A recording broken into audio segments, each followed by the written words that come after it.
এইমাত্র মহিলা চোরটাকে পুলিশের হাতে ধরিয়ে দেওয়া হলো, যার উপরে অভিযোগ ছিল ১.৫ লক্ষ টাকার। সাথে আরেকটা সহপাঠী ছিল, তাকে পাওয়া যায়নি। অনেক লোক হয়ে গেছে এখানে, অনেক দূর থেকে সাংবাদিক, অনেক জায়গা থেকে অনেক লোক এসেছে, পুলিশ এসেছে অনেকগুলো। এখনও এখানে সঠিক বিচার হয়নি। আশা করা যায় এই বিচারটা চলে যাবে ইউনিয়ন পরিষদে, তারপরে পুলিশ প্রশাসন দিয়ে, চৌকিদার দিয়ে এই বিচারটা আবার নতুন করে করানো হবে। এখনো বিচার সফল হয়নি। যে আসলে টাকা নিয়ে যে লোকটি চলে গেছে, সেই লোকটিকে এখনো খুঁজে পাওয়া যায়নি।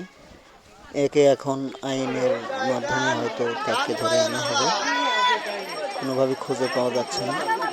সকলেই, গ্রামের সকল মানুষ আশাবাদী সঠিক একটা বিচার যেন পায়, এটা সকলেরই আশা।